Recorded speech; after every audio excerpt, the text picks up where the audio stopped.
Hi hello friends, ಎಲ್ಲರಿಗೂ ನಮಸ್ಕಾರ. Welcome to my channel. ಇವತ್ತಿನ ವಿಡಿಯೋದಲ್ಲಿ ನಾವು ಹೆಲ್ತಿ ಮತ್ತು ಟೇಸ್ಟಿ ಆಗಿರುವಂತಹ ಒಂದು ಸ್ನ್ಯಾಕ್ ರೆಸಿಪಿಯನ್ನು ಮಾಡೋದು ನೋಡೋಣ. ಈ ರೆಸಿಪಿ ನಾವು ಈವ್ನಿಂಗ್ ಸ್ನ್ಯಾಕ್ ಆಗಿ ಮಾಡ್ಕೊಂಡು ತಿನ್ನೋದ್ರಿಂದ ತುಂಬ ಟೇಸ್ಟಿಯಾಗಿರುತ್ತೆ. ಸ್ನ್ಯಾಕ್ಸ್ ಅಂದರೆ ಯಾರಿಗಿಷ್ಟ ಇಲ್ಲ ಹೇಳಿ, ಎಲ್ಲರಿಗೂ ಇಷ್ಟ ಅಲ್ವಾ. ನಮ್ಮೆಲ್ಲರಿಗೂ ಈವ್ನಿಂಗ್ ಸ್ನ್ಯಾಕ್ ತಿನ್ನೋದಕ್ಕೆ ತುಂಬಾ ಇಷ್ಟ ಆಗುತ್ತೆ.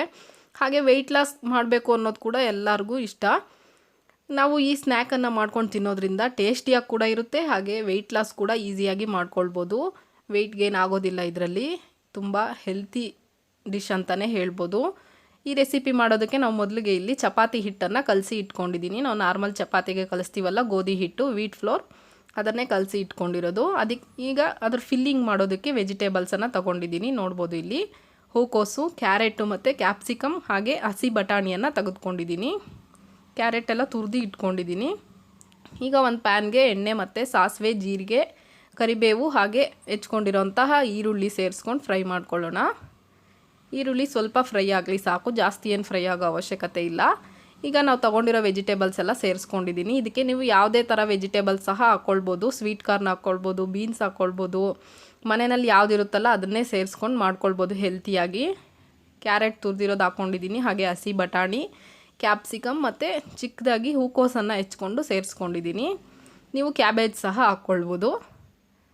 ಇದನ್ನೆಲ್ಲ ಒಂದು 5 ನಿಮಿಷ ಎಣ್ಣೆಯಲ್ಲಿ ಫ್ರೈ ಮಾಡಿಕೊಂಡು ಸ್ವಲ್ಪ ನೀರನ್ನು ಸೇರಿಸ್ಕೊಂಡು ಒಂದು 5 ನಿಮಿಷ ಕುಕ್ ಮಾಡ್ಕೊಳ್ತೀನಿ. ಜಾಸ್ತಿ ಬೇಯೋ ಅವಶ್ಯಕತೆ ಏನಿರೋದಿಲ್ಲ ಫ್ರೆಂಡ್ಸ್.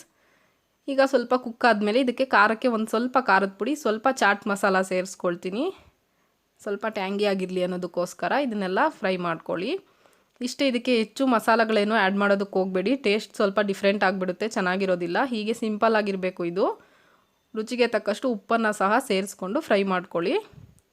ಉಪ್ಪು, ಖಾರ ಮತ್ತು ಚಾಟ್ ಮಸಾಲ ಇಷ್ಟೇ ಹಾಕ್ಕೊಂಡಿರೋದು ನಾನು ಇದಕ್ಕೆ. ಒಂದು 5 ನಿಮಿಷ ಆದಮೇಲೆ ಅದನ್ನು ಆಫ್ ಮಾಡ್ಕೊಳ್ಳಿ ಅಷ್ಟೇ. ಅದು ಸ್ವಲ್ಪ ತಣ್ಣಗಾಗಲಿ. ಅಷ್ಟರಲ್ಲಿ ನಾವಿಲ್ಲಿ ಚಪಾತಿ ಹಿಟ್ಟನ್ನು ತೊಗೊಂಡಿದ್ವಲ್ಲ, ಇದನ್ನು ಈ ಸೈಜಲ್ಲಿ ಉಂಡೆಗಳನ್ನು ಹಾಕ್ಕೊಂಡು ಲಟ್ಟಿಸ್ಕೊಳ್ಬೇಕಾಗುತ್ತೆ. ನಿಮಗೆ ಎಷ್ಟು ತೆಳುವು ಸಾಧ್ಯನೋ ಅಷ್ಟು ತೆಳುವಾಗಿ ಲಟ್ಟಿಸ್ಕೊಳ್ಳಿ. ನೋಡ್ಬೋದು ನಾನಿಲ್ಲಿ ಲಟ್ಟಿಸ್ಕೊಂಡಿದ್ದೀನಲ್ಲ, ಈ ರೀತಿ ತುಂಬ ತೆಳುವಾಗಿ ಲಟ್ಟಿಸ್ಬೇಕು ಫ್ರೆಂಡ್ಸ್ ಇದನ್ನು. ಇಲ್ಲಾಂದರೆ ತಿನ್ನುವಾಗ ಚೆನ್ನಾಗಿರೋದಿಲ್ಲ ಟೇಸ್ಟು, ದಪ್ಪ ಇದ್ದರೆ. ನೋಡಿ, ನಾನು ಚಿಕ್ಕ ಚಿಕ್ಕದಾಗಿ ಉಂಡೆಗಳನ್ನು ತಗೊಂಡು ಈ ರೀತಿ ಲಟ್ಟಿಸ್ಕೊಂಡಿದ್ದೀನಿ. ಈಗ ನಾವೇನು ವೆಜಿಟೇಬಲ್ಸ್ ಎಲ್ಲ ಫ್ರೈ ಮಾಡ್ಕೊಂಡಿದ್ವಲ್ವ, ಅದನ್ನು ಇದರೊಳಗಡೆ ಫಿಲ್ಲಿಂಗ್ ಮಾಡ್ಕೊಳ್ಬೇಕು. ಸ್ವಲ್ಪ ಜಾಸ್ತಿನೇ ಇಟ್ಕೊಳ್ಳಿ. ನೋಡಿ, ಈ ರೀತಿ ಇಟ್ಕೊಂಡು ನಾವು ಮೋಮೋಸ್ ಎಲ್ಲ ಮಾಡ್ತೀವಲ್ಲ ಆ ಶೇಪಲ್ಲಿ ಈ ರೀತಿ ಮಾಡ್ಕೊಳ್ಬೇಕಷ್ಟೇ. ತುಂಬಾ ಈಸಿಯಾಗಿ ಮಾಡ್ಬೋದು, ಅಷ್ಟೇನು ಟಫ್ ಇಲ್ಲ ಇದು. ನೋಡಿ, ಈ ರೀತಿ ನಿಮ್ಗೆ ಯಾವ ಶೇಪಲ್ಲಿ ಬೇಕಾದರೂ ಮಾಡ್ಕೊಳ್ಬೋದು. ಸುಮ್ಮನೆ ಹಾಗೆ ಪ್ರೆಸ್ ಮಾಡ್ಕೊಂಡು ಸಹ ಬೇಯಿಸ್ಕೊಳ್ಬೋದು. ಹೀಗೆ ಮಾಡಬೇಕಂತ ಏನಿಲ್ಲ. ನೋಡಿ, ಫುಲ್ಲು ರೌಂಡಾಗಿ ಈ ರೀತಿ ನೆರಿಗೆ ಥರ ಮಾಡಿಕೊಂಡು ಸೆಂಟ್ರಲ್ಲಿ ಈ ರೀತಿ ಪ್ರೆಸ್ ಮಾಡಿಕೊಂಡ್ರೆ ಆಯಿತು. ನೋಡ್ಬೋದು, ಸಿಂಪಲ್ಲಾಗಿ ಮಾಡ್ಬೋದು. ಚಪಾತಿ ಹಿಟ್ಟು ಉಳಿದಿರೋವಾಗ ಕೂಡ ನಾವು ಈ ರೀತಿ ಮಾಡ್ಕೊಳ್ಬೋದು ಸ್ನ್ಯಾಕಾಗಿ. ಎಲ್ಲರಿಗೂ ಇಷ್ಟ ಆಗುತ್ತೆ. ನಾವು ಗೋಧಿ ಹಿಟ್ಟು ಮತ್ತು ವೆಜಿಟೇಬಲ್ಸನ್ನು ಬಳಸಿ ಮಾಡ್ತಾ ಇರೋದ್ರಿಂದ ಹೆಲ್ತಿಯಾಗಿ ಕೂಡ ಇರುತ್ತೆ, ಮಕ್ಕಳಿಗೆ ಕೂಡ ಕೊಡ್ಬೋದು. ನೋಡ್ಬೋದು, ನಾನೆಲ್ಲ ಅದೇ ರೀತಿ ಮಾಡಿ ಇಟ್ಕೊಂಡಿದ್ದೀನಿ. ಈಗ ಇದನ್ನು ಕೂಡ ಎಲ್ಲ ಹಾಗೇ ಶೇಪ್ ಮಾಡ್ಕೊಂಡು ಈ ರೀತಿ ಇಟ್ಕೊಳ್ತೀನಿ. ಮಕ್ಕಳಿಗೆ ಲಂಚ್ ಬಾಕ್ಸ್ ಕಳಿಸೋದಕ್ಕೆ ಕೂಡ ತುಂಬಾ ಯಮ್ಮಿಯಾಗಿರುತ್ತೆ, ಇಷ್ಟಪಟ್ಟು ತಿಂತಾರೆ, ಹಾಗೆ ಹೆಲ್ತಿಯಾಗಿ ಕೂಡ ಇರ್ತಾರೆ ಅಂತಲೇ ಹೇಳ್ಬೋದು. ಇದನ್ನು ಬೇಯಿಸ್ಕೊಳ್ಳೋದಕ್ಕೆ ಈಗ ಇಡ್ಲಿ ಪಾತ್ರೆಯಲ್ಲಿ ನಾನು 1 ಗ್ಲಾಸ್ ಅಷ್ಟು ನೀರನ್ನು ಹಾಕ್ಕೊಂಡು ಬಿಸಿ ಮಾಡೋದಕ್ಕೆ ಇಟ್ಕೊಂಡಿದ್ದೀನಿ. ಈಗ ಇಡ್ಲಿ ಬೇಯಿಸ್ತೀವಲ್ಲ ನಾವು, ಅದರಲ್ಲಿ ಸ್ವಲ್ಪ ಎಣ್ಣೆ ಹಚ್ಕೊಂಡು ಅದಕ್ಕೆ ನಾವು ಮಾಡಿಟ್ಕೊಂಡಿರುವಂತಹ ಮೋಮೋಸನ್ನು ಒಂದೊಂದೇ ಈ ರೀತಿ ಇಟ್ಕೊಂಡು ಬೇಯಿಸ್ಕೊಳ್ಳೋದು ಅಷ್ಟೇ.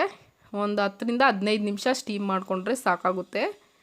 ತುಂಬ ಜಾಸ್ತಿ ಹೊತ್ತು ಬೇಯಿಸ್ಬೇಕು ಅಂತ ಏನಿಲ್ಲ. ನಾವು ಆಲ್ರೆಡಿ ವೆಜಿಟೇಬಲ್ಸ್ ಎಲ್ಲ ಕುಕ್ ಮಾಡಿರೋದ್ರಿಂದ ಹಿಟ್ಟು ಮಾತ್ರ ಬೇಯಬೇಕು. ನಾನು ಇಟ್ಕೊಂಡು ನೋಡ್ಬೋದು, ಈಗ ಕ್ಲೋಸ್ ಮಾಡ್ಕೊಂಡಿದ್ದೀನಿ. ಮೀಡಿಯಮ್ ಫ್ಲೇಮಲ್ಲಿ ಒಂದು 15 ನಿಮಿಷ ಬೇಯಿಸ್ಕೊಳ್ಬೇಕು. ಈಗ ನೋಡ್ಬೋದು, 15 ನಿಮಿಷ ಆದಮೇಲೆ ಸರ್ವ್ ಮಾಡ್ಕೊಳ್ತಾ ಇದ್ದೀನಿ ನಾನು. ತುಂಬಾ ಟೇಸ್ಟಿಯಾಗಿರುವಂತಹ ಮೋಮೋಸ್, ವೆಜಿಟೇಬಲ್ ಮೋಮೋಸ್ ರೆಡಿ ಆಯಿತು. ಇದನ್ನು ಮಯೋನೀಸ್, ಗಾರ್ಲಿಕ್ ಮಯೋನೀಸ್ ಹಾಗೆ ಕೆಚಪ್ ಜೊತೆ ಸರ್ವ್ ಮಾಡ್ಕೊಂಡಿದ್ದೀನಿ. ತುಂಬಾ ಟೇಸ್ಟಿಯಾಗಿತ್ತು ಫ್ರೆಂಡ್ಸ್. ನೀವು ಒಂದು ಸಲ ಇದೇ ಮೆಥಡಲ್ಲಿ ಟ್ರೈ ಮಾಡಿ, ಹೇಗಾಗಿತ್ತು ಅಂತ ಕಮೆಂಟ್ ಮಾಡಿ ತಿಳಿಸೋದು ಮರಿಬೇಡಿ.